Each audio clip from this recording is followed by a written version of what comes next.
Ready?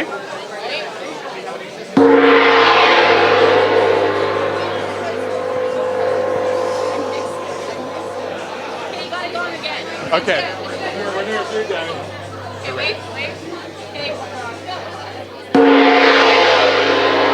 There you go.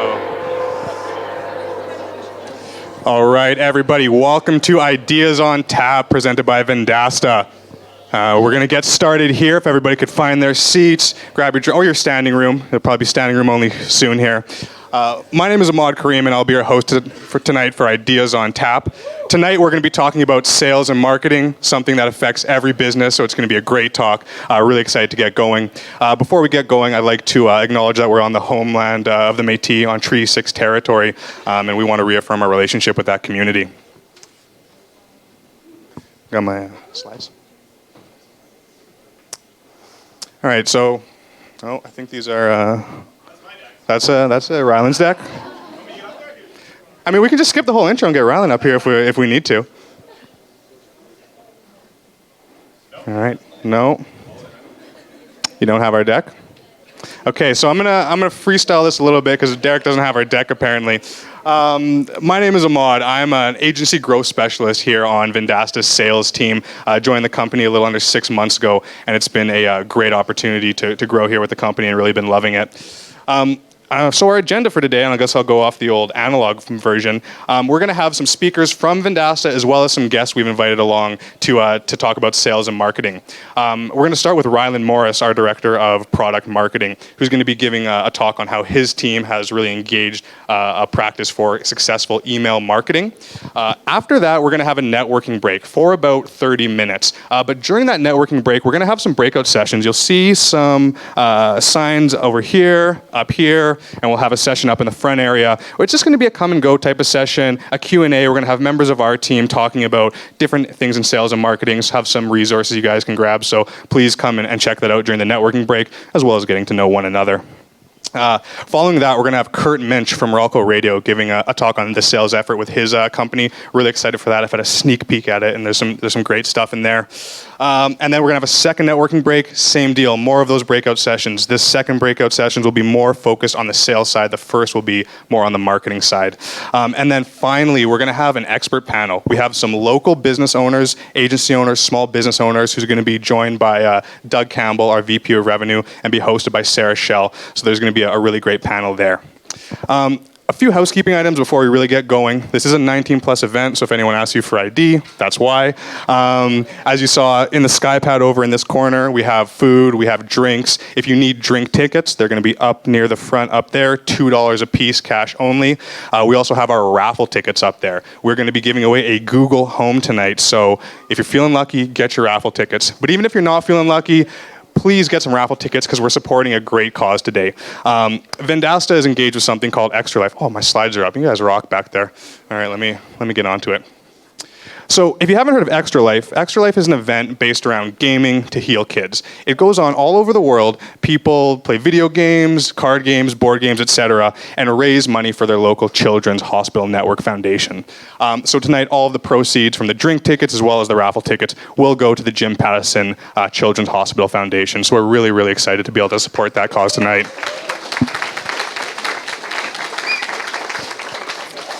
And beyond that, next Saturday, November 2nd, Vendasta is going to be hosting a 24-hour gaming session where we're going to get together, game out, and raise money for this great cause. We just passed our goal today of $10,000 raised, so we had to up that bad boy. Good call, Nolan. That's US.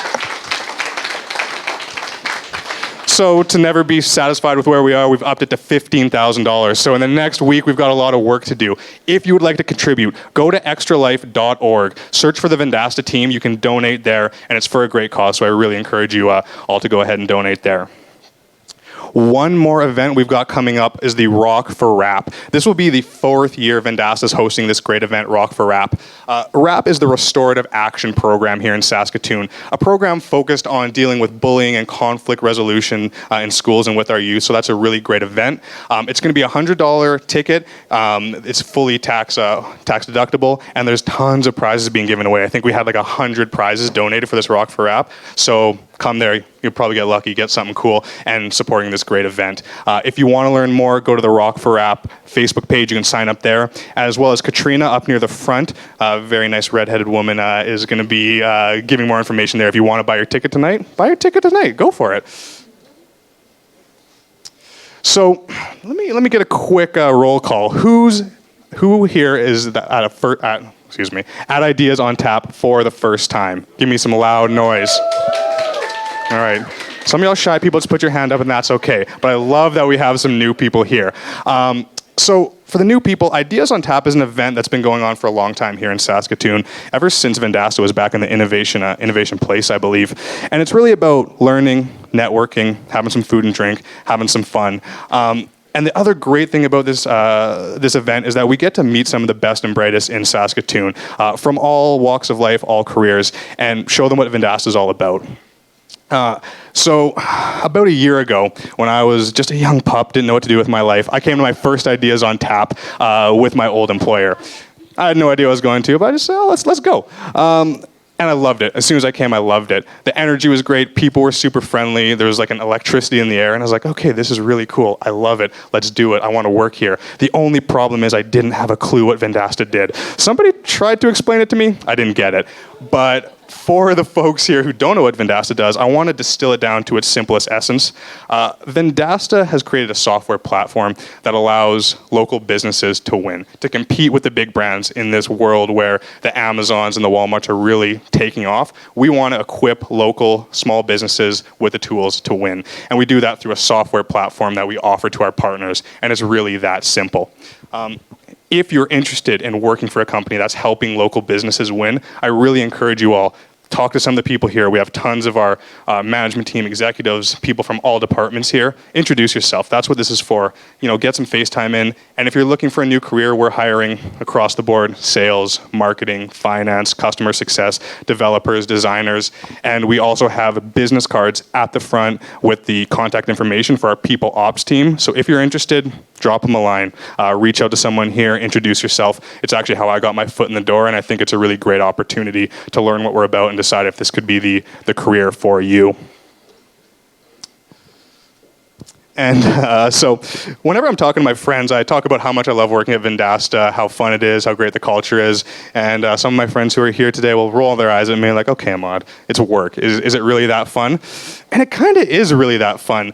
We've got so many great perks here at Vendasta. We have our food ops team who prepared all the snacks back here. Can we give a quick round of applause for the food ops team? They take such good care of us. It's incredible. It's like having your mom and dad, but it's at work. We also, have the ability to work and raise money for things we're passionate about, like Extra Life, like Rock for Rap, so many other causes we get involved in. But the real piece de resistance, the social committee. The social committee plans so many fun events for us. We just had our riders trip. They go on ski trips, the party in the park, which is my personal favorite, super fun. So if you're looking for a place where you can not only work hard and help local economies win, but want to do it with your friends, make those connections, this is seriously the place for you. So now, with all that out of the way, we're going to get into our program. I want to invite Rylan Morris up. They were so excited to get Rylan up. They put his deck first, and I get why. He's got a great talk on email marketing. Let's invite up Rylan Morris. Check. Microphone. Check. Nope. Flip the switch. Perfect. Hello. Hi. Oh, God. A little hot. How's everyone doing? Ideas on Tap. Fantastic. So many new faces. Fantastic to see. Thank you for joining us today. So our topic today, our theme, is Stop Scaring Your Prospects Away. And it's looking a little scary at Vendasta. And I know that there's a topic that a few of you might find scary, which is my topic today, which is email marketing. But before you get up and run for the door, I just want to say that we have a couple of really cool workshops planned right after my talk here. Hopefully there's something in it a little bit for everyone. So definitely hang around to the end. I'm Rylan, Director of Product Marketing here at Vendasta. I have the opportunity to work with some of the best and brightest marketing minds in Saskatoon. And if you work at Vendasta in marketing, chances are you've sent an email at one point or another. So really important to our company. And yeah, delighted to talk to you all about it today. So my agenda. Why should you, of all people, care about email marketing? What is the anatomy of the perfect marketing email? Ooh. How can you get started? And some common mistakes that you can avoid. I know a lot of you are potentially scared about sending your first email. For those of you that have used like MailChimp as a platform before, they have a really cool UI where, when you send out your first bulk list of emails, there's this chimp that has like a sweaty paw, and he's just like, do you want to send it? Okay, yeah, we'll send it. It's not too scary for me. Oh God, is it garbly? It's, yeah, it sounds scary. CEO Brendan King. Brendan, everybody.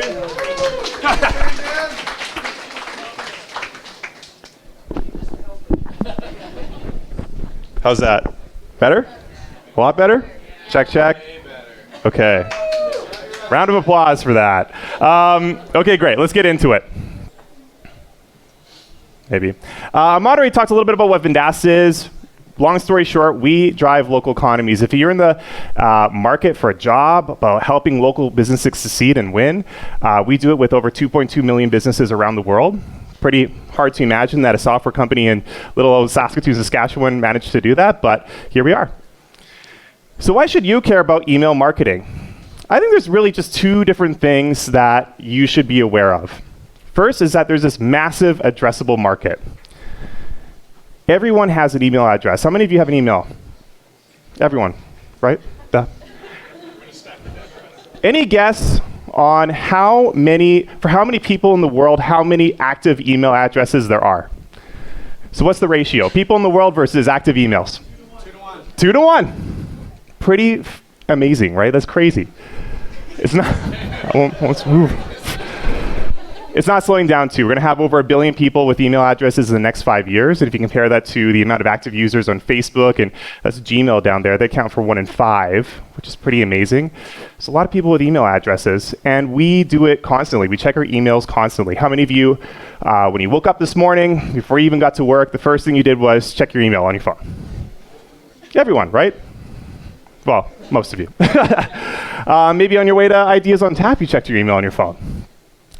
We do it outside of work hours all the time. So 82% of people check their email outside of work hours. 49% say it's every couple of hours outside of work hours, which is maybe me. Some people say 10%, not 9% here, say constantly. They're on their phone constantly. I don't envy them. But there's a lot of eyeballs. There's a lot of opportunity if you are in the business of using email marketing. There's some actual really good perceived ROI with email marketing, return on investment with email marketing as well. The term digital marketing is synonymous with email. Just a quick little, this is a royalty-free image search here. But if you type in digital marketing, you'll see obviously a lot of images that show email, right? Synonymous. 84% of marketing professionals send at least one marketing email to contacts each month. So everybody's doing it, guys. Should probably do it too. Of the people that do it, they see great results. So 65% found that either found their email marketing was either great or good or excellent. So why does it get a bad rap is my question a lot of time. I know a lot of people don't really get, myself included actually, don't get super excited over the prospect of doing an email marketing campaign. And I have a quote here that kind of explains that, or I think it does a good job explaining it. Email marketing, it's one of those things, the easiest things to do poorly. And as consumers, it's clear to us when it's done poorly. When email marketing is done well, you shouldn't realize you're being marketed to. Any guesses who wrote that? Seth Godin? Oh, it was me, actually. Good guess. Wow. You can borrow that quote if you want, it's fine. Put it on your LinkedIn, tag me. So, that brings me to my next point here, the anatomy of the perfect email. also just as per Rylan. So there's no real science or anything by this, but I've worked at Vendasta for 5 years. I've sent out emails to literally hundreds of thousands of people, and I've made a lot of mistakes. But at Vendasta, we don't make mistakes. We don't have failures. We just have learnings. We just have ways to understand how we can do things better the next time around. So that's what I'm here to share with you today. One question that I get often asked is, what is the best email that Vendasta sends? And here's just a smattering of some of the most beautiful emails that I've seen in our builder recently, from some wonderful marketers at our company. None of these were done by me, believe me. But we have things like surveys, we have product announcements, we have announcements around our conference, Conquer Local, updates, software updates. But in my opinion, the most effective email that we send at Vendasta is this one. This boring, plain Jane looking email. And I'll explain to you in a second why I think it's so great. But this email is automated. Sorry, Brendan. But it does come from Brendan King, our CEO, or it looks as if it does. And it comes right after, or it's delivered to a brand new partner at Vendasta. So as soon as you sign up for our platform at Vendasta, you make that an upfront investment. Sometimes it can cost, if you're making, our top tier subscription tier, that's tens of thousands of dollars up front. It's a real big investment. And you're getting an email from our CEO within 30 minutes. So a couple of different things in this email, things just to point out. We value you. We want you to succeed. We're here to help. You can call us at any time to our wonderful Success on Demand team. We're here to get you going and start selling right away. And when you do get all set up and running, I want you to email me back. And this does actually go directly to Brendan. And tell me how that experience went. So why do I think this email is so good? Well, it's timely, obviously. It comes right at that point of sale. I just put in my credit card, I bought Vendasta or subscribed to Vendasta, and I got an email reaffirming my purchase. It's relevant. Obviously, it's not just an email about Vendasta in general. It's specific to me and my needs as being a new partner and some of the different things that I might need to do or the actions I might need to take as a new partner of Vendasta. It's very personal, right? Obviously, it has my whole team addressed in the subject line. They're all CC'd. It's coming right from the CEO, which is pretty fantastic. I know I'd want an email like that right from the CEO. It's valuable. It tells me what I should be looking out to do to get started. And there's a clear deliverable. And what's so cool about this is we're saying, hey, don't forget to reply to this email and let me know how everything went. But we also have a secondary email that goes out a week later that's just like, hey, Brendan here again, just checking in. I just want to see how things are going. So we remind them again, hey, let us know how things are going. We want to make sure this experience is really, really good. But most of all, I really think this email is special because it doesn't feel like you're being marketed to. It's not a marketing email, really. Even though it's automated, it's sent from an marketing automation system. But it's really effective. And we get a ton of responses with this email. I'd say every second person we send it to will respond to this. And if they don't respond to it right away, maybe 3 or 4 months from now, they know, I can email Brendan and tell him, maybe I'm having some issues. Hopefully not. And it's more than just Brendan on the thread too. So there's a lot of people there to help, including our Success on Demand team, which is fantastic. Everyone can jump in and help that partner right away.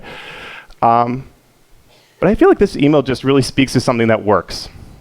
So shameless plug, we've actually developed a tool here at Vendasta that does exactly that for any salesperson not exactly that, but does something similar for any salesperson that's selling digital solutions to local businesses. It's called a snapshot report.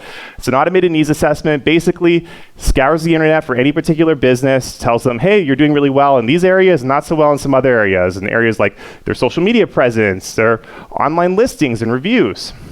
And this is really great because this is personalized information that a salesperson can deliver to that particular business.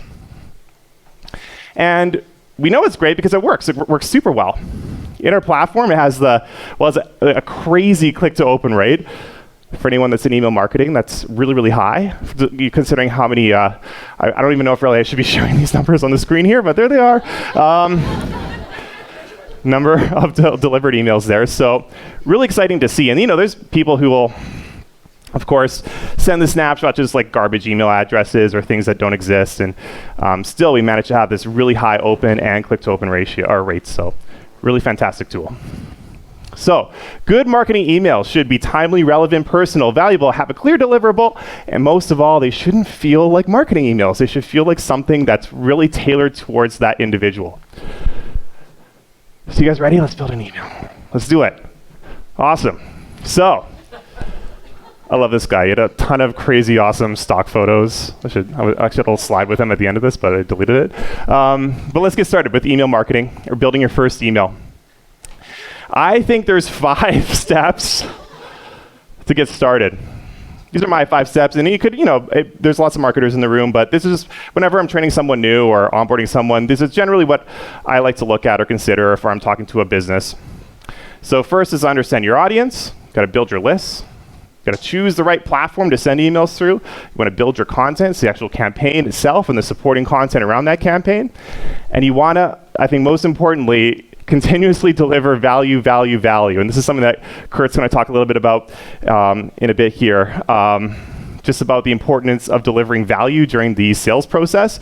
It's the exact same story with marketing as well. So deliver value. Don't sell, deliver value. Understand your audience. Let's get into this. So for those of you that worked at Vendasta for a while, you've probably seen this a million times. This is what we consider the modern customer journey. And I have a zombie there because it's Halloween, but that's actually supposed to be, say, a local business's customer trying to experience a business for the very first time. So you might, as a local business, be running some digital ads campaigns or some radio ads or casting a really wide net to let everyone know that you exist as a business, all the zombies in your area. So you might be doing something around that awareness piece at the very beginning. Once the zombie becomes aware of your business, they might start looking for it on search engines. They might look at your online reputation, at reviews, and hopefully they eventually convert, come into your store or go to your website and buy something. And hopefully they love you and they tell their friends and family to go back to your store or to your website and they're sharing their experience with everyone. So it might seem logical to start thinking about how to drive leads and demand with email marketing to the people at this point in your customer journey, at the awareness phase. But I say it makes a lot more sense to start with these folks here, the folks that already like your business. So think of it this way. If you were to send an email to one of your existing customers that gave you a really good review or, is a really big advocate, is always coming into your store time and time again, what would that email say? And on top of that, you might have, once you think about that a little bit, different types of customers that aren't all just interested in the exact same thing. So you have to think about what your buyer personas are and what the different customer segments are on top of that. So another shameless plug here. So my uncle owns Amazing Stories Comics on, there we go, okay, some fans. On 8th Street. I mean, it's almost Christmas here, guys. So if you need like board games or whatever, superhero stuff, that's the place to go. So he might, at the simplest level, segment his customer base into 2 different types of people. And knowing the customers at my uncle's store, there's a really big gap between the hardcore fans and the casuals, the people that are just in there to buy a board game. A hardcore fan, even within that, there's different segments. There's people that are interested in superhero stuff and Magic the Gathering and trading cards and comic books. So you really want to think about the type of audience that you have at the different segments within your audience. Once you've thought about that a little bit, it's time to build your list. It's time to start getting that list of emails that you're eventually going to deliver that campaign to. Do not buy a list. I can't stress this enough. Not a good idea. It's a lot harder to build your own list of emails from scratch, But buying a list, you don't know who these people are. You might have, maybe you bought a specific list for the industry that you serve, but particularly if you're a local business, it's way better to focus on the people that are in your community. And of course, those people that are advocates already at your store are a great place to start. I'm going to tell you a little bit of a story here. My friend Fraser from NextGen Install, another shameless plug. Fraser's been really successful with his business. NextGen Install, they do remote starter, car installation, car audio, all that sort of thing. Perfect time of year for that sort of thing, of course. Wink, wink, nudge, nudge. But he's been really successful at asking for feedback, asking for reviews. And he knows, just from working with myself and some folks here at Vendasta, that reviews are a really powerful tool when it comes to getting found online. And 5 years ago, this is what it would have looked like if you were to Google NextGen Install in Saskatoon. You wouldn't get any results. And it's a totally different story now. So he's been really successful at collecting customer feedback, asking for reviews, and now he ranks number 1 for remote starter, car audio, radar detector. So chances are, if you've already done your research, you probably know about this guy. And I crossed out, this is the Google My Business results, the snack pack, and then we have organic results down here. I crossed out Kijiji because we just don't talk about Kijiji, that's fine. But yeah, we'll say he's the number 1 organic result behind Kijiji. So shameless plug after shameless plug here. At Vendasta, we have a tool called Customer Voice, which not only can solicit that feedback or get those reviews from your customers if you're a local business, but it also allows you to, in my perspective, something that's almost just as important, if not more important, collect email addresses. So instead of Fraser asking, and Fraser unfortunately didn't use Customer Voice, he just asked in person, hey, can you leave me a review? Instead of asking that, he could have asked, hey, can I get your email address? I want to ask you for how your experience was after you leave NextGen Install. And this way, of course, he has their email address. He can market to them later. He can tell them about an upcoming promotion. But this way, he at least gets to know his very best advocates. So marketing to an existing customers is all great. That's fantastic. But I know a lot of you are probably asking too, what about these guys, the people that don't know about my business yet? How can I use email marketing for them as well? And I'm not going to lie, it's hard. It's not as easy as just asking for an email address. You want to use things like your website, your blog, your social media accounts to capture leads. And we do this really well at Vendasta. We have a fantastic demand gen team, and we have a really awesome blog if you haven't checked it out already. But something that we do in our blog is add things like form fills, content downloads, ways to capture that information of that lead right within the blog post. So this is just a chart here from HubSpot, shows that web forms unanimously are one of the best ways to capture new leads. And that's exactly what I'm talking about. Another way you can do it is to host seminars, webinars, events, just like Ideas on Tap. Hey, what do you know? And guess what? There's 73 of you that filled out the Eventbrite form. So, okay, Danny's saying no, next. But maybe if you did go to our Facebook page, if you did go to the Eventbrite page and filled out your information, you might expect an email from me later this week. Look out for that. So step number 3 here, we're going to choose our platform now. So the ideal email marketing platform should do a few things for you. And there's a lot of different platforms out there, a lot of different technology you can use to build and deliver your emails. The first thing, obviously, it should integrate with whatever it is you use currently. So if you're a salesperson and you just use spreadsheets, or if you use Salesforce, look at platforms that integrate with your current tools. If you're a local business and you have a point of sale system, look at an email marketing platform that integrates with your point of sale system. Design your emails for mobile. If it's going to work for mobile, it's going to work for everything. So when you're building out the actual look and feel of your even if it is just a plain text email, you want to make sure that it works there. Majority of people, and this is just the chart that I have here on the your right, majority of people are accessing email from their mobile device. No surprises there. And have automation built in. The last thing you want to do is collect an email address, to your point of sale system and then have it delivered not automatically. Or have someone fill in their information through a content download on your blog and then have no campaigns trigger automatically. You're just not going to use that system if it doesn't do it automatically for you. So a couple of different tools that I'm sure if you've been in the marketing space, you're probably aware of. MailChimp, great place to get started. They have a really good free plan. Really easy to integrate with a ton of different systems. Very, very versatile. Constant Contact, another great tool.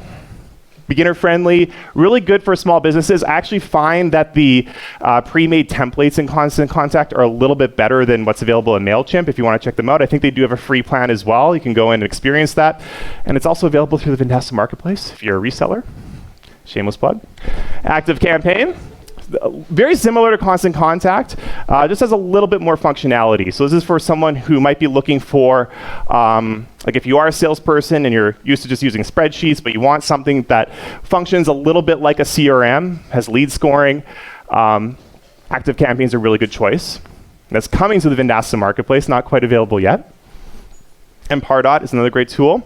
We use this here at Vendasta, unfortunately. No, it's a great tool. It's good for B2B. It's a little bit more advanced, and this is owned and operated by Salesforce. So if you are a Salesforce user, chances are you've already used Pardot. Next up, you have building your content, the fun part. So I want to explain some ways to build content and just some examples of Vendasta emails that we've built in the past. So Amos, where's Amos? He's back in there he is right there, fantastic. He's going to be hosting one of the workshops here in a minute. He took it upon himself to look at some of the onboarding campaigns we had here at Vendasta and make them better, right? There's a ton of different ways that we can always improve things. But this was one that particularly was a little bit of an eyesore. And the open and click to open ratio, click to open rate, wasn't super hot.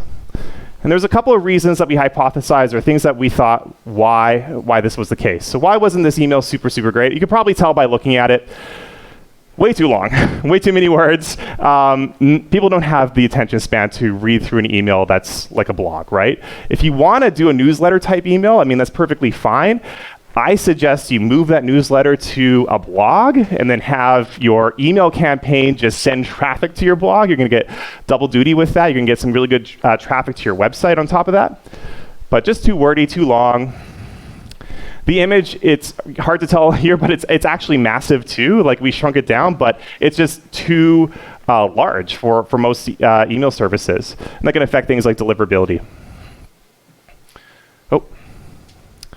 It's not mobile responsive, hard to believe, but you know when an email's not mobile responsive, when like the font is like for ants when you open it up? I don't know if you've ever experienced that before, but it's just not formatting properly. Something's off on your mobile device, or you have to scroll to the right, obviously.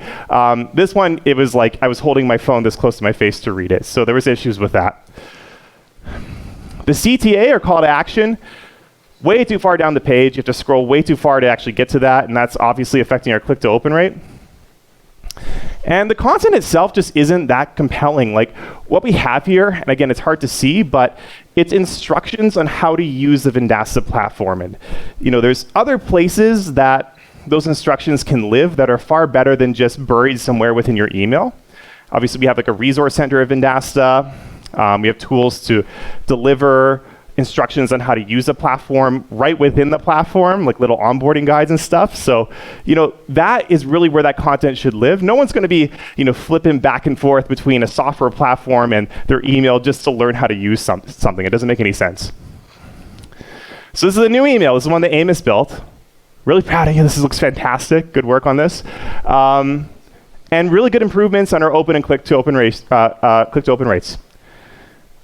Couple of key things here. It's under 200 words, so it's not super wordy. It's easy to read, easy to digest. It has a really clear call to action, and it's above the fold. So when you open up open it up on your phone, it's right then and there. You don't have to scroll down to get to that call to action.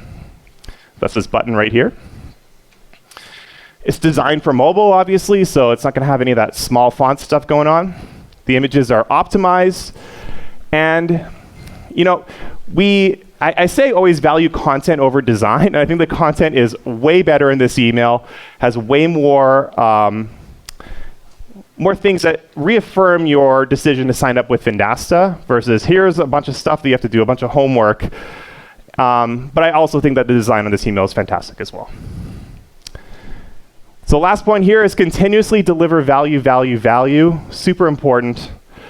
And the way that you can know if you're doing this is to test and measure the performance of absolutely everything. So A/B testing, I don't care what you're doing, you should A/B test every single email you send out. What this allows you to do is test the performance of mainly two different things, but your open rate and your click-to-open rate. So your open rate is basically how good your subject line is. You're going to get a percentage of, well, what the percentage is how many people open your email versus how many that were delivered. And then your click-to-open rate is of the people that opened your email, how many of them engaged with the content inside your email? So how many of them actually clicked on that call to action? And this is a screenshot that my buddy Jeremy sent me. Actually, this was the first email he sent out. He was really, really happy that he had he did some A/B testing, and you can see here there's 121% improvement on just by doing a simple A/B test. It didn't take any extra work on the open rate of his emails. So good work there, Jeremy. So last little bit here, some common mistakes you can avoid when it comes to email marketing. Always test for deliverability. This is a mistake that I made at Vendasta, and I'm happy to share with you all. So as I mentioned before, we have, or if you saw that initial slide that popped up here, we have over 35,000 salespeople in our platform, which seems really great, really fantastic.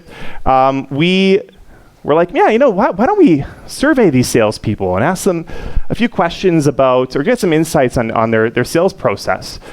And I didn't even think twice about it. We built this email, looks fantastic as George. And we sent out the email. And the mistake we made with this is those 35,000 salespeople, not every single one of them was an actual active account. There's been salespeople that have been added to our platform and then completely forgotten about. They've been either fired by the company that they work for, their email goes inactive, maybe they just put in a garbage email address in the first place. But we never tested for deliverability to actually see if these emails were legit and they were real people that are going to be receiving this. So we got this email back from Salesforce, who owns Pardot, from, you see at the top there, it says abuse@abuse.salesforce.com. Ooh, it's like sweating more than I am right now when I got this. Really, really brutal. But what ended up happening is they told us that we were under investigation, that they want to make sure that everyone on our marketing team acknowledges that we should be testing for deliverability. It dropped below 10%. That was it. And we had 35,000 people that we're emailing out to. The deliverability rate dropped below 10%. So delivered to 90% of people that we sent it out to, but that was their threshold, and they got back to us and told us not to ever do that again. So you can use some tools. There's a couple that I recommend. There's Neverbounce to verify your lists to see if they're actually deliverable email addresses, and that's free to use. Litmus is also one that we use internally to help with not so much deliverability, but just the design of your email, testing it out in different email platforms. So if you're using that super old version of Outlook from 30 years ago, you can actually test it with Litmus and see how it's actually going to look before you send it. Mistake number 2, blasting your entire list. This sounds like a good idea. I mean, it's something that we actually do all the time at Vendasta. But there's a much better way to go about doing this. And that's just understanding who your customers are. Going back to what I was saying before. When it's that much easier to just do a quick little lookup in your platform or in your CRM or your spreadsheet, however you're managing your different contacts, to see, okay, who's this email really going to be valuable to the most? Why wouldn't you do that, right? Why would you send an email that could be potentially confusing to other people on your list, that may not make a lot of sense, that may not find value in? You're just going to lose trust with those individuals. They're never going to open an email from you again.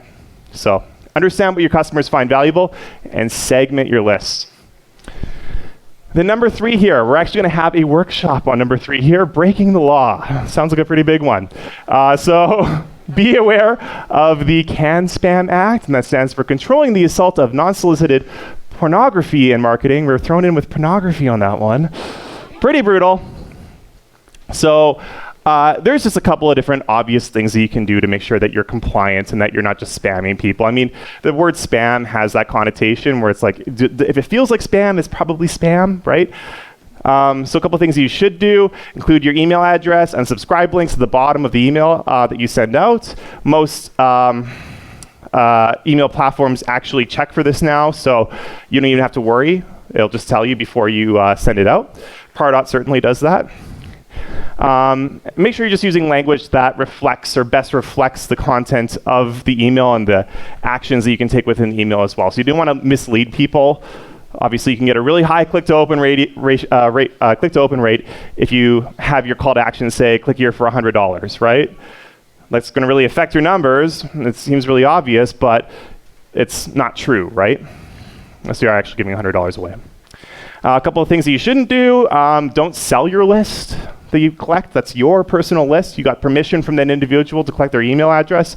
Don't give it to anyone else. Don't make it hard to unsubscribe from emails. And I have here, don't charge a fee, which again seems really obvious, but make it really clear, compelling, and easy for someone to unsubscribe if they don't find your content valuable. I mean, the obvious thing with that is really just build content that is going to be valuable to your recipients. Like, don't send anything that you don't think is going to be super valuable. You don't have to worry about unsubscribes that way. And yeah, don't use deceptive subject lines or things that misrepresent your content or your message. So, quick little summary of my talk today. Thanks for hanging in, guys. You should be email marketing. There's a large market, large audience, great ROI. Focus on delivering value. I don't know how many times I said this presentation. Don't hard sell. Don't feel, your recipients shouldn't feel like they're actually being marketed to. Deeply understand your audience. Segment your list. Focus on providing valuable content to your advocates first. Build your lists. Don't buy them. Choose a platform that makes sense for you and your business, and constantly test and measure your success. And that's it. Thanks, guys. Any questions? Over here. Bob. Oh, Catchbox. This is a microphone, by the way. Oh, there we go. Okay, you can Nice. hear me? You can hear me now, yeah. Okay, 2 questions. Do you incorporate design elements, or do you suggest to incorporate design elements in the email that are similar to what you would, I guess, orient within mobile? Orient within mobile? Yeah. So in other words, when I open up my email, it would almost sort of look like if I've opened up my Facebook or whatever it may be, and so the images and how things are partitioned and the architecture of the images and the text and the links are similar in that effect. Yeah, absolutely. I always suggest that you, we have an email builder, custom email builder that we use internally here, and I always tell my team, it's like, do not design in desktop. Design it in mobile first, see how it looks, see how it works.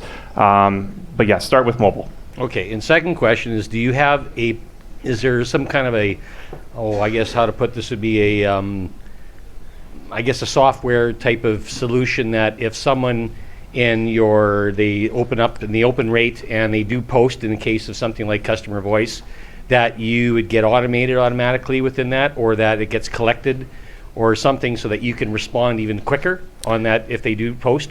Right. So, are you talking about if they leave a review? In customer voice? They actually open and they leave a review, and then you would get a notification when that Yeah, happens. I mean, is that a leading question as well, Bob? I mean, we have another tool here, Vendasta, that does the exact same thing. Yes. Well, I wasn't a plant, but I am now.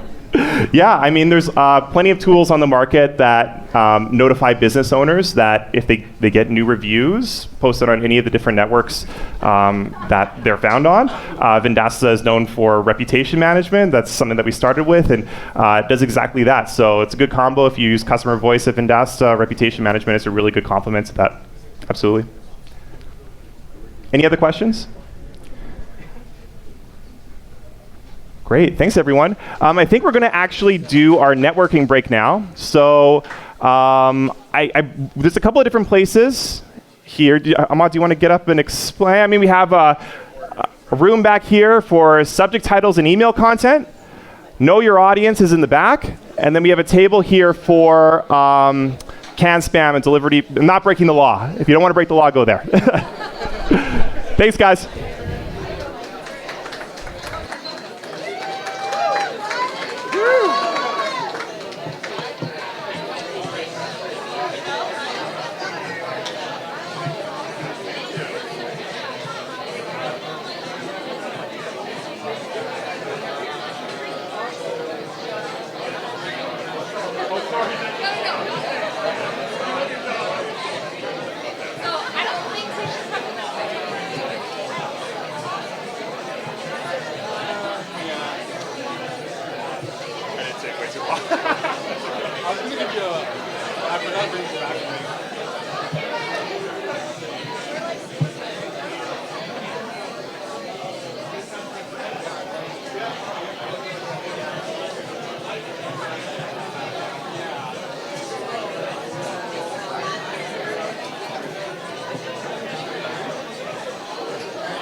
Okay.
Thanks.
What time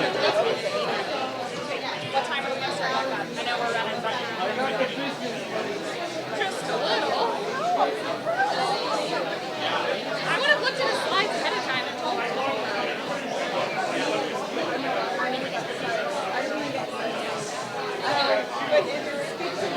So we should probably have a mod do 5 minutes. What time did we say? You were supposed to have started at 5, but everything went a little further. 5:30. As long as people are having fun. Yeah, that's right. But yeah, maybe we'll have a mod do the 5-minute warning, like here's Shirley and get started right at like 5:30 and 5.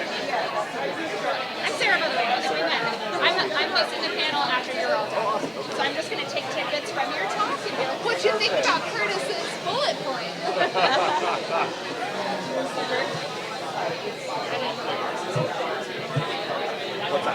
My side? They're very basic. It's more about what I'm saying than the board is very plain. That's how it's supposed to be. Yeah. Well, I'll give people a warning. Yes, that would be great. And I'll make sure that it's okay to do that. Sure.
I'll give a 5-minute warning. You got a few minutes. I'll give a 5-minute warning. Okay.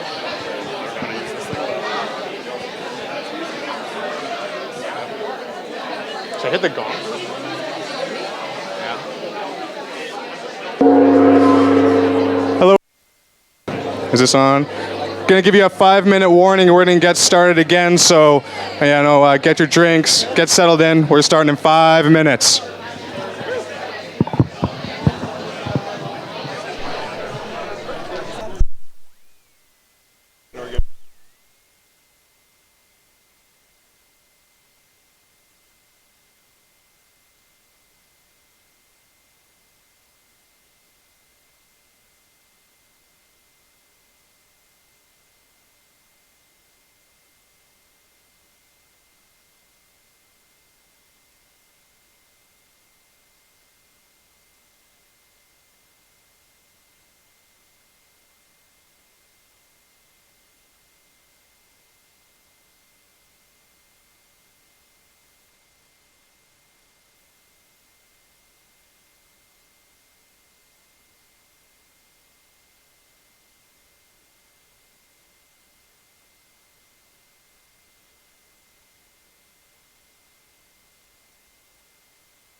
All right, everybody, we're going to get started here in like 1 minute, so find your seat, find your standing room, and we'll get going.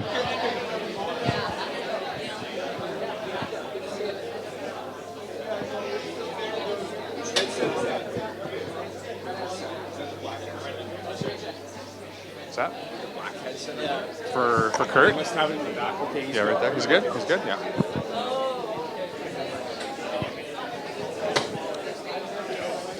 All right, everybody, we are going to get started again.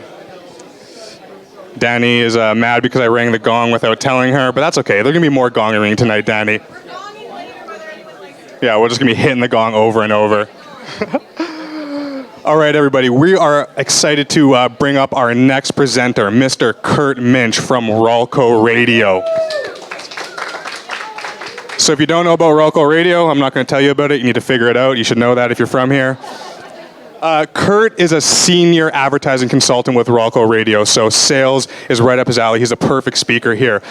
When Kurt's not out there killing it on the sales role, he's raising his 2 kids and being fiercely, frighteningly competitive in Settlers of Catan. So I want to invite Kurt Minch up here. Everybody join me in a big round of applause for Kurt.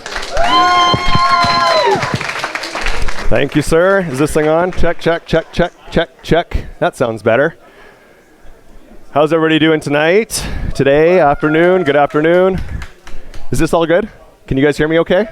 Okay, perfect. I feel like I've never used one of these headsets. I kind of feel like I was at the Garth Brooks concert this summer. I feel like Garth. I need to have my guitar and just jam out here with you guys. So thanks for having me, Vendasta. This is a very cool space. I've never been here before, so looking forward to sharing some info with you on, I guess, my experiences with Rolco.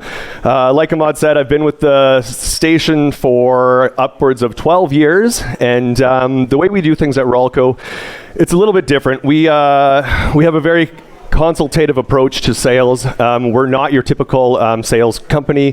When I got into radio, I was not really thinking that I was a big sales guy. Honestly, I thought sales is kind of gross and icky sometimes and has a bad rap.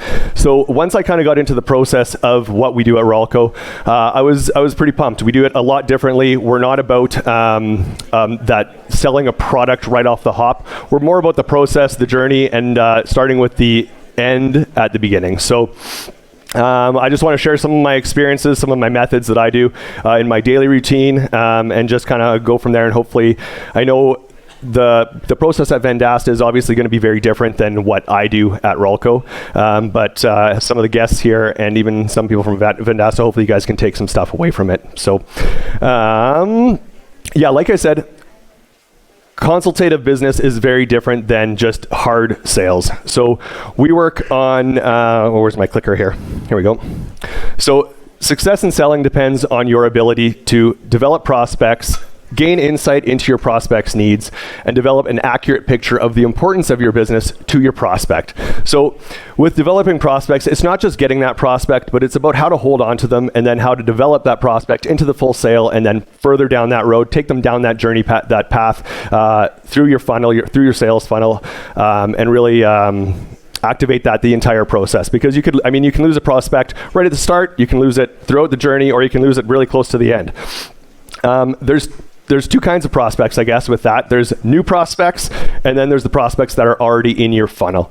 So a new prospect, there's a really fine line beside providing too much information for them or not enough to get them into what you're selling before you've lost their attention forever. You only get kind of 1 or maybe 2 or 3 chances to kind of get that prospect right off the hop.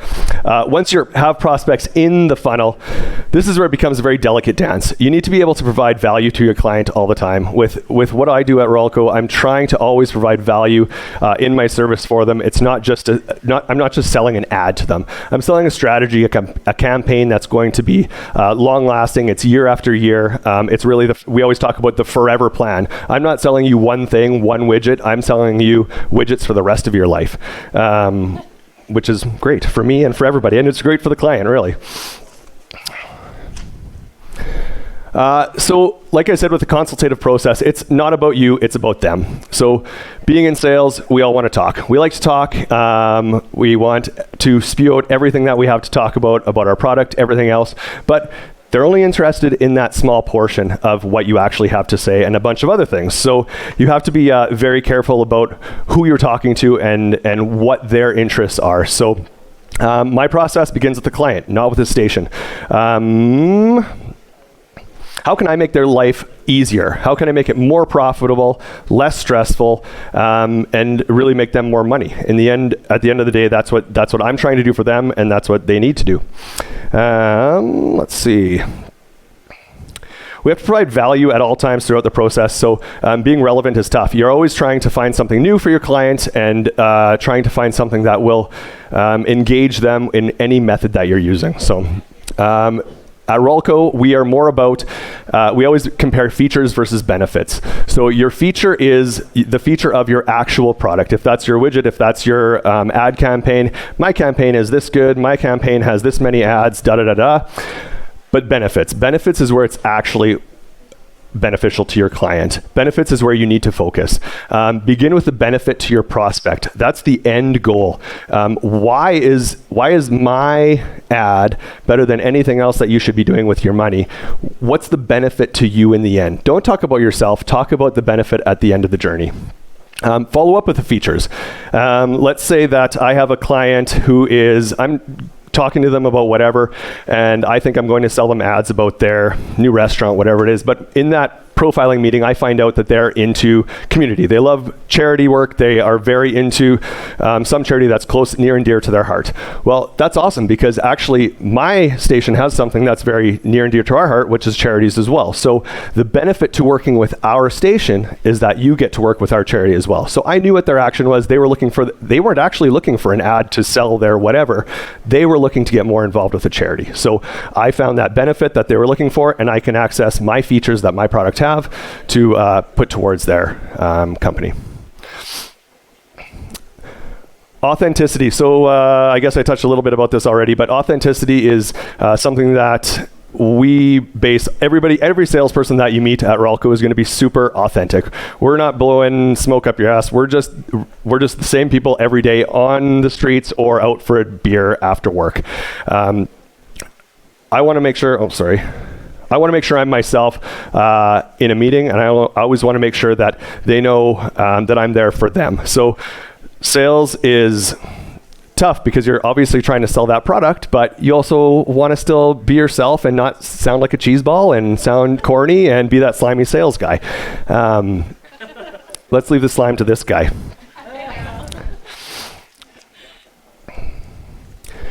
Clarity. Clarity is all about knowing your process. We all have, probably all of you have a sales funnel that you're traveling through with your client. You're starting at the beginning and hopefully getting to that sale at the end. But you have to know your process, and you have to be very clear with your client. Assure and inform them of your sales journey. I found that if there's a surprise at the end or surprise really that I throw at my client, that's when you start to lose that prospect. You have to assure and inform them, your prospect, about what's next in your sales journey together. You're not just going along it on your own, you're on it together. So if you're not on it together, you're probably going to lose them somewhere along the way. Surprise is a surefire way to spook a prospect. Clarity is key at all times. Identify where you're most often to lose your prospect. We all have that sales funnel. You're really great at touching base with them that first time. You're really great at communicating with them off the hop. But then somewhere along there, you realize that, man, every time I'm going along this path, I seem to drop off at this point. Why is that? What's the deal with that? So you need to analyze that in your sales process and figure out how you can really get past that hurdle and make sure that the client understands that we need to get past this point together. Changing things up to stand out and be memorable. Clients are getting, or potential clients, prospects, they're getting reached by potential salespeople 20 times a day almost with something that they want to sell you, that somebody wants to sell them. You have to stand out. You have to be memorable in some shape or form, however it is. So there's tons of ways than just making a cold call. Cold calls suck. They build up, they're redundant. Nobody wants to answer that phone. There's gatekeepers. There's all sorts of terrible stuff that you have to get past. Rylan talked about email marketing. Email marketing is huge. That's a fantastic way to get through the door and get people familiar with your product. Take that half step to that when you do contact them, then they're already familiar with you, right? Write that engaging email. Make it from you personally, if you can. This won't really be relative to Vendasta people for the most part, but stop by for a quick face-to-face. Nothing is more memorable than when they've seen you. They know they've made that personal connection. They've seen you. You can really take that step, that process further faster. They will forget you over the phone. They can't forget you face-to-face. We all have amazing digital tools that we can use every day. We have Facebook, we have Instagram, we have LinkedIn. We have so many ways to touch these prospects in ways that are effective, ways that will be memorable, and use them. These are all tools that are fantastic places to access your clients in a way that's not annoying necessarily. It's commenting on their most recent post. It's sharing their most recent post, doing whatever you can to stay engaged with that client without being irritating, right? You're becoming part of their business. Team up. This one is hard sometimes. Sometimes you feel like you've done everything you can with your prospect, but you're just not moving the needle. Maybe you have somebody else in your office that you can pair up with. We do this lots at Rolco. If we have a client that you just can't make that next move. So you take somebody else out there with you. You take somebody who's from a different department. I take out an announcer. I take out a writer. I take somebody else that can help me move that sales process further, help that prospect feel more connected with what we do. So that's a really good one. Referrals are huge. Prospects, this is like your the review online. This is the one step where if somebody trusts you, or somebody trusts somebody else, they're gonna trust you as well. So referrals, I've gotten 25% of my business via referrals just because of those connections, right? People trust. Networking, events like this, these are great. You can only do so many of them before you get burned out, but at the same point, they're important, and you want to make sure that you're putting your best foot forward at these networking events and making sure that you can have those extra connections. And if you see a prospect out there, that's fantastic. It reaffirms that you guys are into the same thing, and mixed with all this other stuff, it really makes for the perfect kind of storm. CRM tools, we don't use anything like this at Relco, so I know that we're not very analytical. We're not into the hard tech stuff and that kind of thing. We are very much into the softer skills, into the relational stuff. So CRM tools are not what we use, but for some businesses, they are super important, and use those as much as you possibly can, obviously. This is to spook or not to spook. I had to put this in here because we're talking about Halloween. So next up is clicker. There we go. Always be willing to walk away. This is such a hard one because we're all in sales. But if we have, there's a general rule out there, whether you're familiar with it or not, that out of 10 prospects, you will connect right away with 3 of them. It's just that natural bond that people have with each other. In this room, I'm going to connect with 3 out of 10 people right off the hop. I'm going to find something that's relatable, whether it's my kids, whether it's Catan, whether it's music, whether it's Garth Brooks, who knows, whatever it is. But that's fantastic because I know that I'm going to be able to find that relationship with them because I'm into it, and I'll probably be able to sell them at some point, whether that's my initial goal or not. 4 of them, they could take you or leave you. They're going to give you some struggle. They're going to test you. They're going to make sure that you know what you're talking about. It's not about necessarily the relationship. It's more so about your product and about what you're about to sell. And 3 of them, they're never going to buy from you. So even though they might buy from the guy next to you or the girl next to you, you might be screwed and you just have to walk away. And be proud enough to acknowledge that and say, you know what, my time is better somewhere else. Don't be offended. It's just the nature of sales and the nature of relationships. So yeah, some people in your funnel, you just got to kick them to the curb. What's that? Harsh, but the reality. Shut up and listen. This one is something that I have a very hard time doing. Sometimes you just need to be quiet. The most important thing that will be said in your conversation will be said by your prospect, not you. So pay attention, take notes, and shut your mouth, essentially. So ask open-ended questions. Don't ask yes or no questions. Your prospect gets those all the time. They don't want to talk about that. They want to talk about themselves. They want to just unleash. Sometimes your prospect, you go in there with a reason of trying to sell them advertising. They just had a really terrible day and they just want to vent, and that might turn into some really great opportunity for you because you've asked an open-ended question and they are now ready to just talk, and they will talk and talk and talk, and that's just building that relationship again, and you'll become that person who becomes their memorable kind of rep.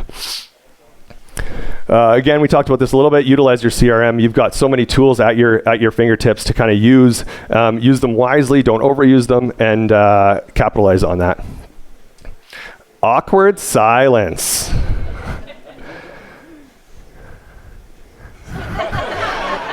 It's so hard, but it's so useful. This is something that I talk about all the time because if you're in front of a prospect and you're sitting there and you're quiet and you ask them a question or you're waiting for a response and you just shut it and you just wait, they're going to talk and they're going to tell you something useful, right? So you just wait it out. It's so painful, but it's a really good exercise to try. The next time you're with a prospect, the next time you're trying to sell somebody, just try it out. It's weird and it's awkward and it's hard, but there's nothing worse than verbal diarrhea. So try, smile and nod, exactly, yeah.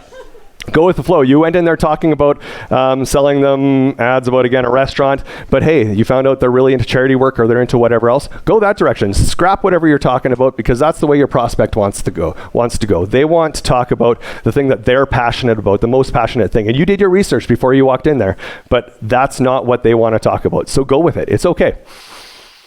Verbal diarrhea, we talked about that. Just don't talk for the sake of talking. Just again, shut your mouth and just let it flow. Don't multitask. Lots of people I know are trying to do multi-things. They're taking notes. They're thinking of ideas. They're talking about the next thing. They're on social media. They're trying to search for something about their client while they're sitting there talking to their prospect. Be in the moment. It's so hard with all these tools that we have at our fingertips, but you have to be zoned in and be focused as much as you possibly can. Some people just want to talk for the sake of talking. They just want to be listened to, their client, their potential prospect, and that's what will take you to that next level. Make that connection. That's going to be the most memorable thing that happens when you walk out of that door. Again, Halloween. Why so serious? So have some fun. Your prospect is human too. Whether they're on the other end of that phone or whether you're face to face or whether they're on the other end of that email, make it memorable, make it stick, because again, they're getting reached out to by at least 20 different methods of sales of some sort throughout that day, every single day. And how are you going to break through that? So you really need to be memorable, and sometimes just having fun with that person is really important. That makes you stand out from the crowd. Get rid of that slimy salesman kind of mentality, and just be human. Have fun with them. Nobody dies in sales. It doesn't happen. My wife's a firefighter. She comes home from work at the end of the day, and she has had a much rougher day than I have. I have a terrible day, and I'm like, oh, right, actually, it's fine. Nobody died. I'm fine. I'm good. We'll make it through the next day. So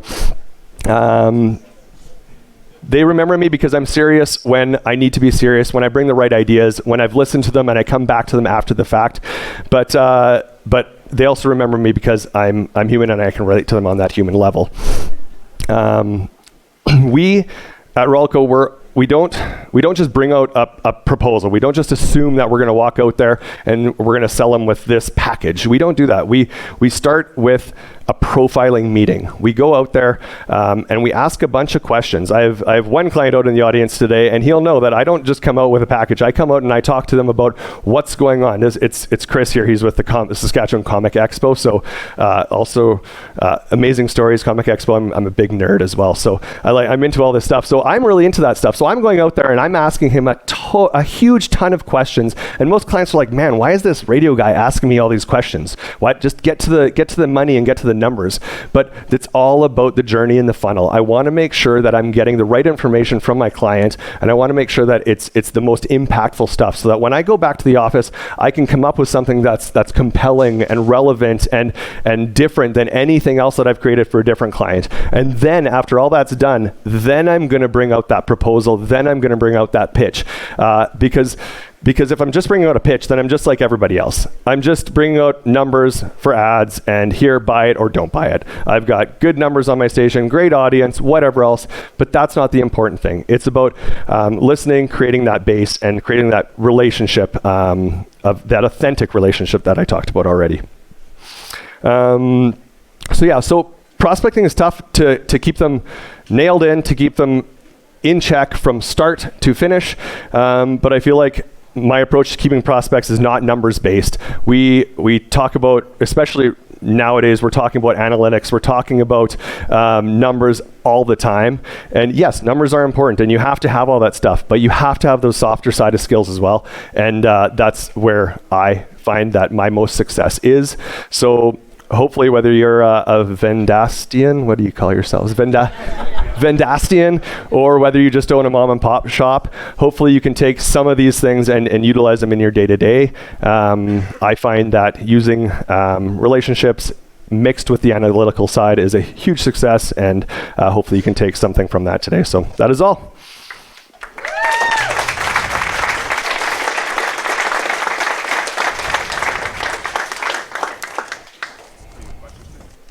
Questions? Yes. Where's that box thing? What is this? This is awesome. I want that. We need one of those for our conferences. Hi there. Hi. I wanted to ask, could you give us a few examples of how you can actively show that you're actively listening over the phone, since you can't really nod or smile or anything? Yep. Yeah. There's lots of like phrases like, oh, that's interesting. Why do you say that? Engage with them it is very hard because you don't have them on the phone. So again, you have to be doing your due diligence on your side and actually not multitasking, because that's when it's the most difficult. That's when it's so easy to be checking something else or on their website and you're like, oh crap, what did they say? But you have to do your work and be listening, number one, and you just have to stay engaged with relevant questions. That's interesting. Okay, Mr. Client, why do you say that? What makes you do that? What makes your process so different than anybody else? Ask intelligent questions, I would say, is the main thing. But yeah, that's interesting. Why do you say that? Those types of things I find that are really helpful because you, and then relay it back to them. So that they know that you're listening by the fact that you're actually repeating it. And then you can even admit, like, hey, I'm just taking some notes here, so if you don't mind, just can you repeat that for me? Because that was really good, whatever you just said. So let's go through that one more time. Take some notes. Anything else? How much money did you make? C95. How much? What? C95. How much? Their charity. How much money did you make? Oh, today? Yeah. You know what? I'm here. You don't know. It ends in 3 minutes. So we don't know. Today is the C95 Radio Marathon for Breast Cancer Research. So I know I know we're raising money for the Children's Hospital, which is very near and dear to my heart, but we also have another charity at my station, which is for breast cancer. And if you are a C95 listener, it is hard not to cry today. It's impossible. And once you hear this, so we create a song at the end of every marathon, and we splice in audio from lots of the people who have been diagnosed and that kind of thing. It's unbelievable. And the song that I've heard, I had a sneak peek at it today. It's awesome. And I cried this afternoon hearing it because it is just that impactful, and it's tough. So, yes, so we've raised a lot of money. We usually raise a few $100,000. Is it on there yet? So we are currently at 520. We were at $172,000 in one day. So the power of radio is huge, and I'm a huge ambassador for it. So it's done a lot of great things for our local community, and that's why I stick with it. So great. Good question. Hi there. Hi. I'm just wondering if you ever have any conflict with marrying professionalism and coming across as human, and how you navigate that minefield. I don't, but I'm maybe a little different than most people. I go to work very professional. I look pretty professional for the most part, but marrying the two is really easy for me. I know it's difficult for some people, but for me, I don't really have a challenge doing that. I find that the most really, I always consider it like I said before. I think I want to make sure that if I run into Chris out at the bar, or here, for example, I'm the same person here that I am when I'm meeting him in my office, because that is the worst thing when you have to put on a front, and it's exhausting, and to do all that stuff is very difficult. So I make sure that I do my best. Sometimes you have to be a little fake and a little bit whatever bit, but you're still you. You're still taking the best parts of you and just kind of manipulating a little bit. If I have a client who loves to talk and loves whatever, well, I'm going to go that direction. If I have a client who's a little bit more subdued and doesn't talk as much, well, I'm going to kind of chameleon to that as well. But I'm still me, right? So, but it is kind of tough, I'm sure. So,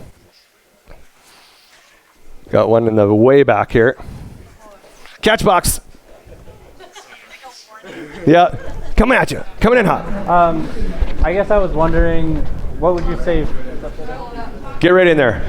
Right, like that? Yep. Perfect.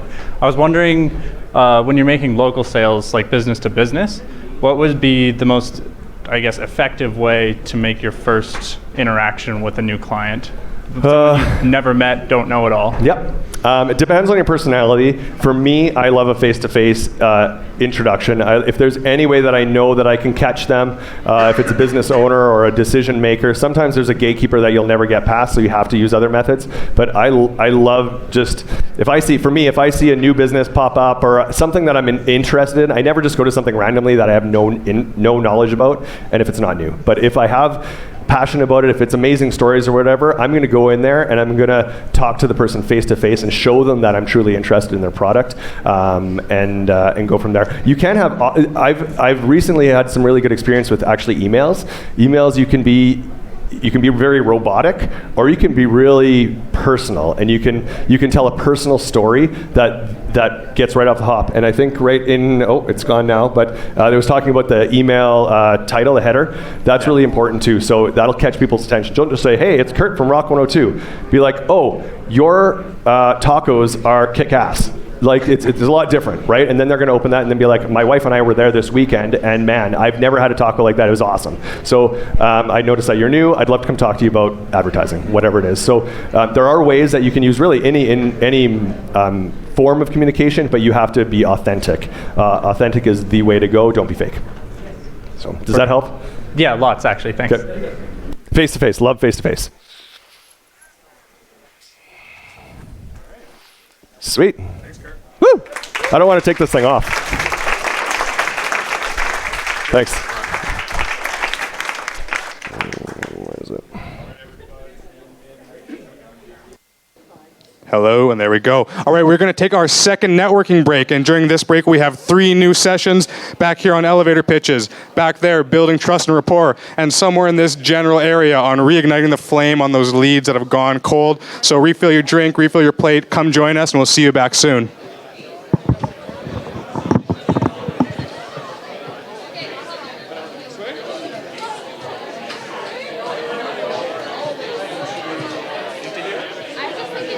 Corner, right over here.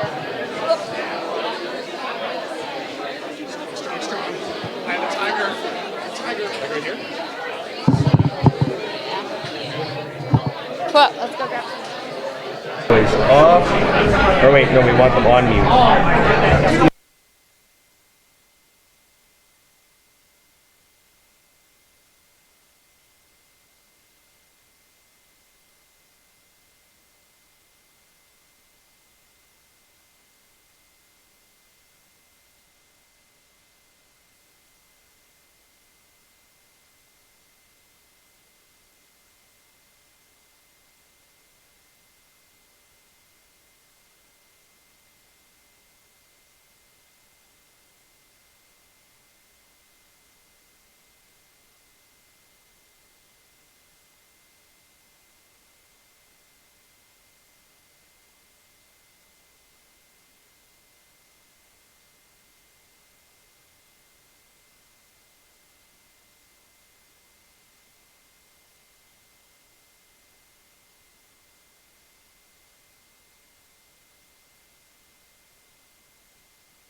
my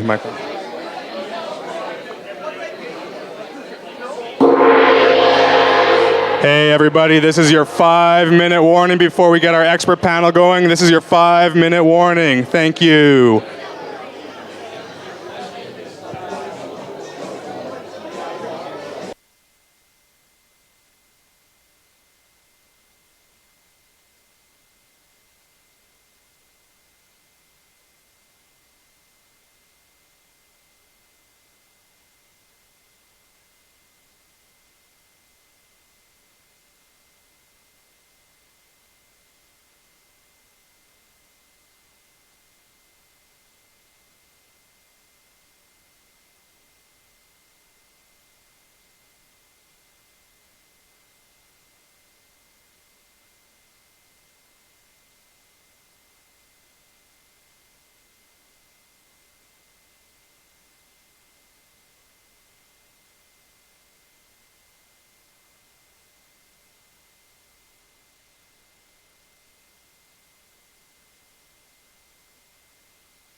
Oh, wait. Danny wanted a picture of me. She's gone. All right, everybody, let's regather. We're going to get our expert panel going in 1 minute. You got 1 minute before the fun starts.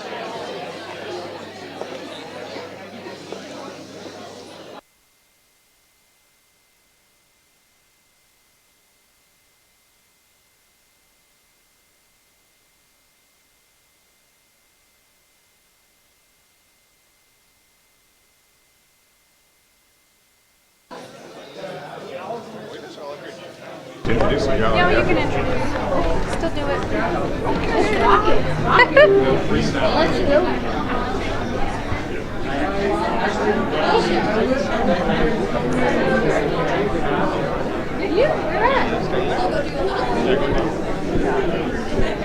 Huh?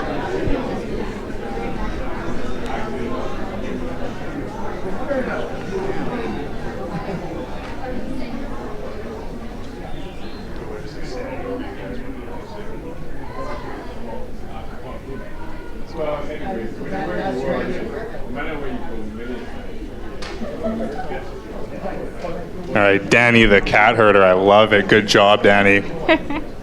All right, as people are finding their seats, I want to get this going. I'd love to welcome Derek and Alicia here. Derek running Open Sale, a local marketing agency. Alicia, Road Coffee, the provisioner of our coffee. I drink probably 5 cups of it a day.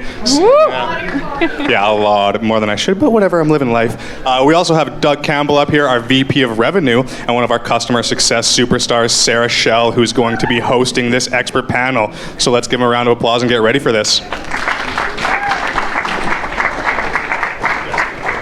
Awesome. Thank you guys for hanging around. I know it's been a long night, but very exciting information. I'm really excited to kind of meet with these people and learn a little bit more about, we heard from Rylan about how to automate the system, how to automate your marketing and sales and lead nurturing. And then we heard from Curtis about ways to personalize the sale, ways to build relationships with your customers. So I'm excited to meet with these real business owners and talk a little bit more about how they balance those efforts. It's not just a one or the other. So if you guys could start off with kind of introducing yourself, just give us a high-level overview of what your company does. I think that'll help set us up.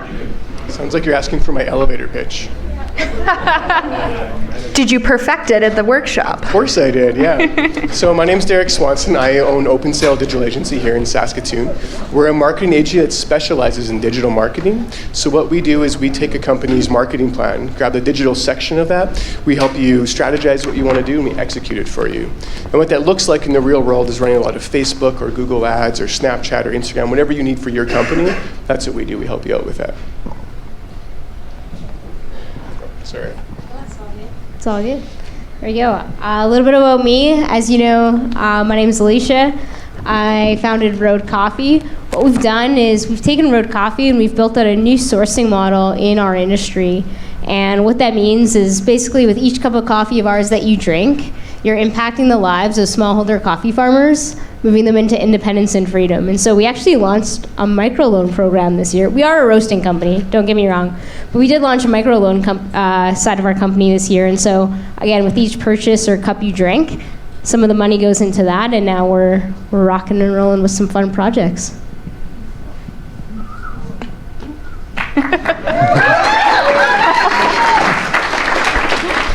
Hey, I'm Doug Campbell. I'm our VP of Revenue, and I'm responsible with a whole bunch of folks in this room that hopefully you've had the chance to meet tonight for growing Vendasta's revenue on an annual basis. And here at Vendasta, we drive local economies. And what does that mean? You've probably got our elevator pitch a few times tonight. But we really help that local business win at every stage. And those local businesses really drive those local economies. And we truly believe in that. Our vision is to become that single source of truth for that local business. And right now, currently, we are the number one solution for selling local digital solutions to those local businesses. And we achieve this holistically through our partnerships and our relationships with what we call small cloud brokers. And they are the local trusted expert that is going to market on a day-to-day basis and helping these businesses win. Awesome, I love that. So kind of even just to open up the conversation, which side of the fence do you find yourselves leaning on with kind of that automated marketing and lead nurturing versus the one-to-one sales effort? I really was kind of trepidatious about coming here tonight originally when I saw that it was about automation for sales, because I was like, well, I'm not totally into the automation 100%. And so I was really excited to hear they had Kurt from Local here speaking on the other side, the human side of sales. What I've seen a lot with our clients is they'll jump with both feet into complete automation. They get the chatbots on the website, they get the automated email campaigns that fork off based on behavior, and it blows up in their face, and then they never want to touch automation again. And I think there really is a middle ground there that you can do little tiny pieces, like maybe you just have different campaigns, and then your strategist or your team members, your salespeople can put clients in the ones that I think are most relevant to them. So it's half automated, but there's still a human touch there, right? Mm-hmm. Or even something that I've started doing is, you talk to a client on the phone and you say, I'll call you back in a month about X. I'm not quite ready to talk to you yet. And then a month goes by, and if you're a business owner, sometimes you don't do that, and that's terrible if you don't do what you're going to say you're going to do in sales, right? So I'll just schedule that email that very same day. I schedule a follow-up email to go out in a month. It's automated, it happens, and then I look like a better person for it. So I'm a big fan of the take baby steps into the automation realm and find what works for you. Don't jump in completely head first. Mm-hmm. We're doing a bit of a mixed bag right now. I think the difference between a lifestyle company and a scalable company, you have to be able to do some automation for sure. And so we're trying to figure out right now what automation techniques are working for us. And so we're doing a lot of A/B testing to try and figure that out, which is really exciting. And trying to take the one-to-one culture that we've built and the value we've built in that, and it's very rare that Road Coffee loses a client. And so how do we take that now and start automating that and scaling it? So that's kind of where we're at. So we're trying to move to the scaling model, but we're still probably a bit of both. Mm-hmm. We use both in a multitude of different strategies. So as a SaaS company, we have two main strategies. It's inbound and outbound. It really depends on our sales motion. So for what we call our small cloud brokers, and we determine how we segment our customers by their employee size. And why employee size? It's because it's the one thing that they're going to tell you that they're really proud about, and it's probably the metric that isn't going to deviate. They might tell you maybe a little bit more, in terms of their total billables or how many clients that they're working with, but that employee number tends to be the most accurate. So within our small cloud broker division, we rely heavily and almost exclusively on inbound marketing, and that's through a variety of campaigns. That's an organic strategy as well as a paid strategy that generates these leads for what we call our agency growth specialists, and they're really our prospectors, and they qualify these leads as they come through from our marketing, our demand gen department. And once they're qualified, they're then moving to the next segment in our process, which is our business development reps. And these are what we call our closers, but they're really helping to progress that sale to a close and making sure it's the right fit and the right solution for that partner. And then beyond that, we have this fantastic success team that helps the partner grow and helps them adopt the solution afterwards. And I guess on an SMB, or sorry, as the outbound strategy as well, so on our other sales motion where we have large cloud brokers, we rely heavily on that one-to-one relationship. It's not as inbound. It is very much an outbound strategy, and it is getting in front of that buyer that does have a higher ACV or annual contract value or deal size, and a much more complex sales cycle that has net promoters and CEOs and some of those Fortune 500 and Fortune 50 companies. And what I'm fortunate enough to be able to get to see and work with some of our partners in their local markets and work with via them with their local businesses. And what I do see with those local businesses is that they're with the agency in particular, they're using a combination as well of that inbound, trying to develop that inbound funnel, but they're also using a combination of outbound and one-to-one lead generation as well. Awesome. I love that. Those were some great examples. So we heard from Rylan about some specific systems as well that he would suggest to anybody getting started with this. Are there any tools of the trade that you all use that you find really helpful in helping you balance these two sides of things, or any workflows that you found work from trial and error? Hi, Siri.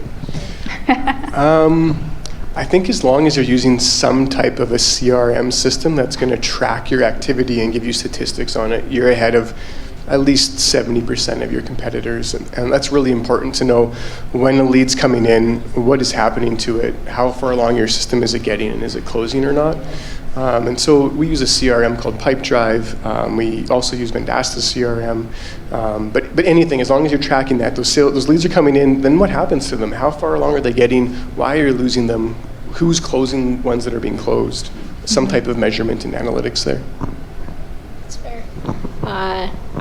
I would agree. I would agree with that. I think the best, I've heard this said before, but the best program you use or system you use is the one you actually use. I know I'm probably not, I've been guilty of this, and I'm sure a lot of people in the room have been guilty of this. We're like, oh, I'm just going to remember that thing. I'm not going to write that note down. And then you're like, oh yeah, what did that client want, or what was their concern, like a week later?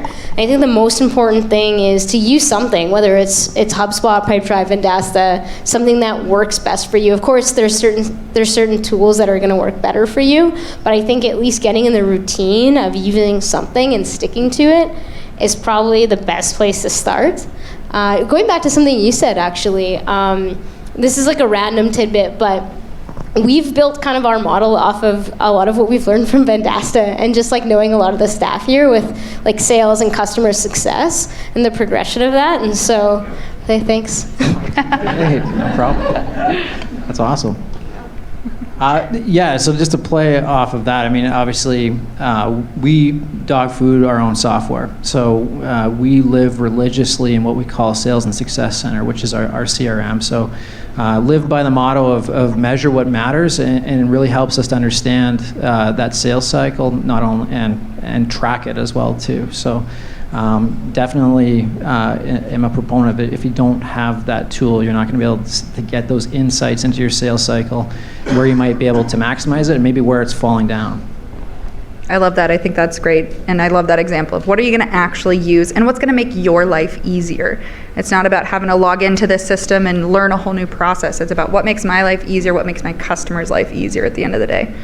Awesome. So we got a lot of tips about how to kind of personalize the sales experience, how to build relationships with your prospects and clients. How important is it to you guys that you change your sales cycle or change your process based on that type of customer, based on their needs, and how might you kind of customize that experience? That's a good question. Yeah, you obviously want to customize to what the kind of customer that you're dealing with. And you could probably make archetypes if you really wanted to for every single business, maybe a half a dozen of them. But as you talk to a customer, you get a sense of what's important to them and what are they interested in. And kind of like Kurt was saying, you kind of have to go with their personality a bit too. That's part of it. Are they like a talker? Are they really technical and logical? Or are they more emotional and they want to build a personal relationship with you? But however you're doing it, I think it's important that you build trust with that person. So if they're really into technical stuff, show off your technical chops, right? I own a digital marketing company. I can talk technical stuff too much all day long. People get sick of hearing about it, right? Then show off those technical chops. But if they're a relator, then talk to them about the weather and about their kids and what's going on in the economy in Saskatchewan. Or if they're into charities, then you talk about the charitable work that your company does and what you found rewarding about that. How that adjusts the automated systems, I don't have a good answer for, but Alicia has it for you. Thanks for that. Just set me up to knock it out of the park there. What I like to say is, and I say this to my staff a lot, we try and make our client the hero of the story. And being human, it's really easy for us to focus. Whoever's clapping, thank you. Oh, George. Thanks, George. You're the hero, man. It's really easy when you're trying to sell to talk about how awesome you are and all the cool things we're doing. Like, yeah, we're doing microfinance stuff, we're changing the lives of people. But like, people don't, not in a bad way, but people don't care sometimes. They are facing, especially if you're talking to the business owner, they're facing so many problems day to day to day. I think about when I get sales calls, I am really guilty for hanging up on people. When I'm like, when you try and be polite, and sometimes you're just like, click, I got stuff to do. But one of the best things, yeah. Yep. We are all guilty at some point. Totally, we're all guilty of that. But if you can make each client feel like the hero of their story, I think that's really important. And sometimes that takes a little extra humility and a little extra like sometimes I think especially me, I'm a very driven person, and sometimes I have to slow down and be like, okay, it's not about what I want in this moment. Like, maybe I just need to listen and make this client feel heard. Mm-hmm. And it might not be important to me. And every time we've done that, I think that's why we have a low churn rate. Mm-hmm. I love that so much. I probably learned that here, to be honest. Like, make your client the hero. So customizing that journey, it really starts with understanding, I think, and especially for us, is that who that ideal customer is, or who that ideal segment of customer is, and what that buyer's journey looks like for them, and being able to segment that into our sales motions. When it comes to our customers, though, and so some of the agencies that we work with, what we know is from a lot of data that we're able to collect by working with 10,000 cloud brokers across the globe that serve 1.2 million small businesses, is that verticalization for them helps them accelerate, and it helps them really understand, because they're focused not on being a generalist, they're focused right into that home vertical for them, where they can talk the talk of a healthcare segment that's a little bit different from talking to a restaurant. So that really does help them, and even to the point where we've seen a lot of our agencies even sub-segment their sites so that they are generating that lead traffic that's specific and really speaks to the issues that certain vertical is facing. Awesome. I think those were some great examples. So before I open it up to the crowd to questions, I want to get something from each of you. At the end of the day, we're all selling, whether it's a different product, whether we're here professionally trying to sell ourselves. What would you say would be 1 to 2 sales tips for each person in the room tonight? Yeah, that's tough. So context really matters. When Alicia and I were talking before this evening, we were talking about things that we had learned. We had to learn to be successful at sales because I don't think either of us are natural salespeople, right? And we had exactly opposite responses to it, right? She had said that she needs to learn to ask for the close, and I had said I need to just learn to stop asking for the close. And I think that comes down to like the people we're selling to, right? Like at some point she has to say, hey, like, do you want my coffee or not? Like, come on, let's say yes to this. Let's make this happen, right? Whereas because I have this longer term consultative approach, I had to change my process from having like I've banned the word proposal from my sales team. They're not allowed to use it anymore, right? We don't do proposals. We do consulting. We listen to what you're interested in, and we just go to the next step and the next step. And eventually you don't realize it, but you're giving me money, and then I'm happy, right? So I think that's the context and what you're trying to do and paying attention to that is really important. Did you want to go? No. Oh, go ahead. Ask for the close. ABC, always be closing. You know what? I used to be a lot more timid, but that's because my background was in nonprofit work. But the more and more I started to like go down this entrepreneurial path, I actually love sales. It's a weird high, and anyone in sales knows it. When you get into sale, it's like, okay, so it is very emotional. And so I used to be a lot more timid, and I used to be really scared to go for the close, but don't be afraid. I think a lot of people are ready to close sooner, but I think the biggest thing, and this is something I've been talking to my new sales guy about, is developing that intuition.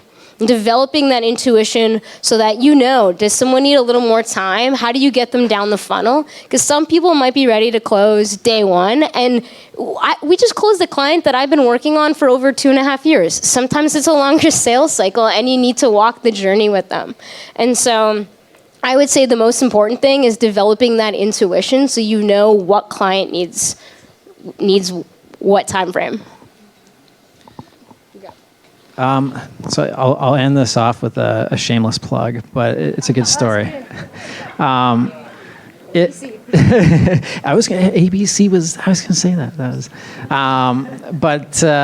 No, I mean, so as your organization grows, your business or your agency or your SaaS company, it's really predicated on the people. So the people are what make your company, and the hiring process is hold that closely guarded and really understand who your ideal candidate is. And here we really look for, in our sales process, curiosity. We also look for coachability, and they're two metrics that are going to serve us, that serve us very well in being able to determine if somebody's a right fit for our sales organization. And so I'll end it off with this: is that, if you can hire the right people, they're going to help you accelerate your business, whether that's in sales or otherwise. And we're hiring. So if you have any sort of sales chops, and actually you don't even need to have that, just have curiosity and coachability, and definitely come see me. Awesome. Is there anyone out in the crowd that I can throw this catch puck to that might have a question for this wealth of knowledge? Anyone? Awesome. Well, thank you guys so much for being here. Thank you for being a part of this awesome night.